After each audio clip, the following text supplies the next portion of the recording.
Hello everyone, my name is Bahadur Mori and I am an English and SS teacher in Sarjanan English Medium School at Natajuna. And today we continue our chapter number 5, the Sumit Mujit. Right, and we are reached at this point. So I am continue from this.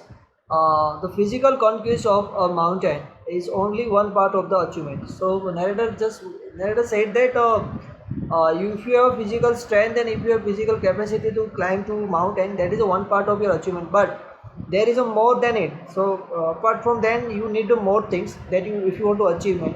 Uh, Here the picture of mountain you can see, and it is followed by the sense of fulfillment, and that one is followed by the sense of fulfillment. That means if you reach at that point at the mountain, right, and you are reach on the mountain, and when that place you just if you feel satisfied, if you feel satisfied now, then you realize that you got achieved, you got achievement, right? Then you can realize uh, it is followed by the sense of fulfillment. There is a satisfaction of a deep urge to rise above one's surrounding. That means you have to be satisfied. It is the internal love for the adventure in man, and the experience is not merely physical, it is emotional, it is spiritual. That means narrator said that my experience is that very spiritual, very emotional. When the narrator trying to climb mountain, and at this time he feel very emotionally bonding with mountain, he relation with the mountain with very emotionally spiritually. So that experience is not only physical but also emotional and also spiritual experiment that was for narrator. Consider a typical climb toward the summit on the last heights, right? Consider a typical climb. That means a very typical climb to if I consider, so toward the summit on the last height, you are sharing a rope with another climber. That means you have a company or climber that you share your rope with the other climber. You form in, that means you have to form in that he cuts the step in the hard ice, and so he cut the step in the hard ice, and then he so here the narrator just explain the everything that how they he reached to particular place, and how they climb it, right? They all things they explain over here. You strain every nerves as you take every step. When you take every step, and when you go to the when you take every step, and when you reach extra step, that your nerves as you take a very your nerve is very strained. You are very serious, feel very seriously like this way. You strain every nerve as you take a step. Famous climber have a left record of the help given by others, right? So famous climber had that also have a record help of the given by the others. That one person who helped them, then the famous climber who left the record, they have also recorded how they needed just that help. They also recorded how they needed just help, as they might have given up. And breathing is difficult. You curse yourself for having let yourself in 4 days, and you wonder why you ever undertook the ascent. And there are moments when you feel like going back, right? So it is would be the sheer relief to go down instead of up, but almost at once you snap out of that mood, and there is something in you that does not let you give up the struggle. So and you go on, and your companion keeps up with the you, and just another 50 feet or an 100 mile, maybe you ask yourself, is there no end? You look at your companions and he looks at you, so you draw inspiration from each other, and then without first being aware of it, you are at the summit. See, here the narrator just explained the story that when you climbing step by step, and you just climbing and climbing, at that time you just look at to each other, your company or your helper, your friends who climb with you. You share many things, equipment each other, but every step you take a deep breath, and feel that when the this thing come to end, when there is, just think one thing, then in your mind there is no end. When the mountain peak will we reach, when we will reach at the mountain peak, right? These things always comes to in your mind, but when you take it seriously and when you feel very downtime, so you have to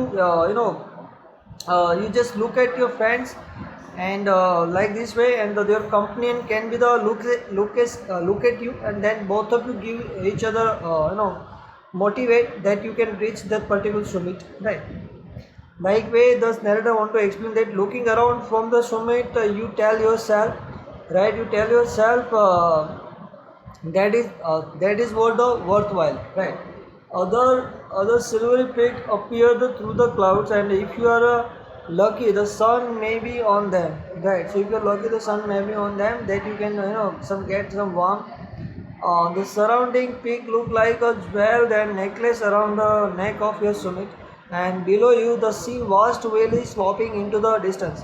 It is and the ennobling and enriching experience to just look down from the summit of a mountain.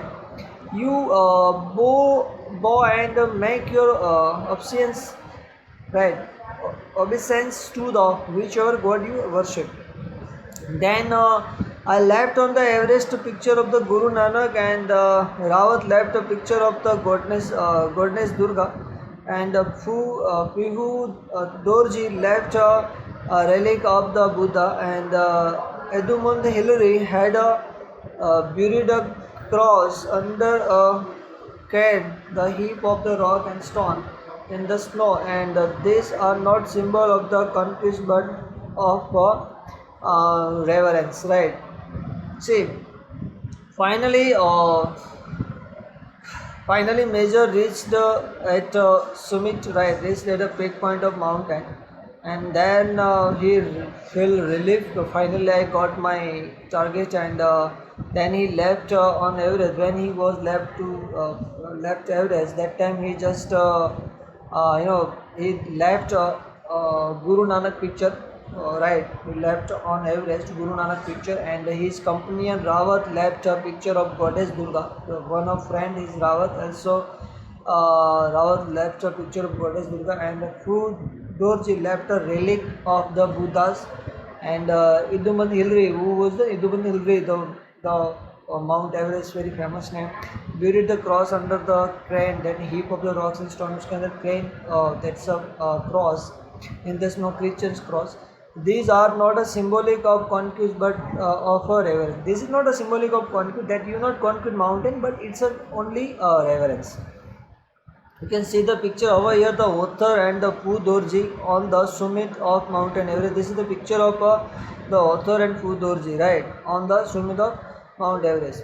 The experience of having a climb to the summit changed you completely. That means the narrator said that my experience changed of Mount Everest completely changed my life, and it is under your own mind that there is another summit also, but it is within yourself. That is in one more thing that narrator want to say that okay, this is one kind of summit, but one more summit within yourself, one more summit, one more Mount Everest in inside you. It is in your own mind, that is it is in your own mind. One summit, one Mount Everest is in your own mind. Each man carried with himself his own mountain peak. That means every man has to be climb his own mountain with it's within in his mind. That means you have to control your mind. You have to you have to reach to your mind. That means you have to reach your mind capacity of the top level mind capacity. That means use your mentally capacity, use your strength which is inside your mind, right? Like mountain, he must climb it to reach to the fuller knowledge of the himself. Like this way, it is a fearful and unscambler, right? Unscalable, and it is cannot be climbed by the anyone else. That means no one can climb within inside the summit within in you, right? Inside the one summit is there, and you have to climb it. No one can climb your within summit, but you also can climb yourself. That means inside your mind, inside your heart, there is a climb, there is a summit, there is a mountain. Narrator just give the very good message that everybody have a summit inside, within his summit inside, right? So everybody has to be climb it. Is it at his peak point, and everybody has to be reached at peak point of his own mountain, and use his talent, knowledge, expertise, like all things which is available in your mind, right? So you have to be use that things very properly. That thing just narrator give the message that you have to use your mind. That means you have to reach at your mind top point. The physical act of climbing to the summit of mountain, right? Outside is akin to the act of climbing the mountains within, right? But the effect of the both the climb are same. That means if you cross your mind, if you approach your mind, if you want to climb your mind, and same thing which is happen when you try to climb a mountain, right?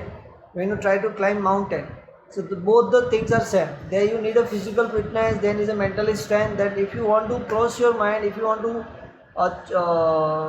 if you want to if you want to defeat your mind, so when sometimes your mind distract from your goal, and if you want to control that one, so you need to be defeat your mind. So this practically you daily in your life you climbing, right? In your life the effect of both the climb are the same. That means that both effects are same. Whether the mountain you climb in physical or emotional and spiritual, the climb will certainly change you, right? Definitely.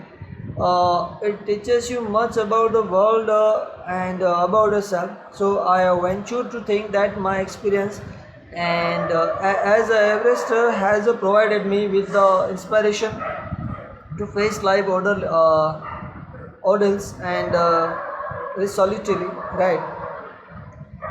Resolutely and resolutely, that means within a determination of the firmness.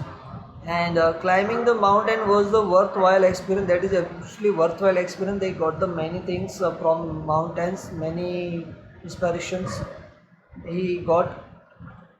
The conquest of internal summit is equal worthwhile, and the international summit are the perhaps higher than the Everest. That means one thing that I want to say that the internal summit, internal mount is more higher than Everest. Is it true? If you if you climb with your internal summit, now you will won your match. You will won your life match. That is the message of this chapter. So very interesting chapter and very inspiration and very messageful chapter this one. So writer was H.P.S. Ahuwala, who written very good thing, and he experienced excellent thing with him, right? So student, now chapter is finished, right? So now just one thing, comparison check I will send you on WhatsApp, right? So please write down in your Facebook, and if you have any doubts, so please you can touch with me. So please stay home, stay safe, take care of yourself. Have a nice day. Bye.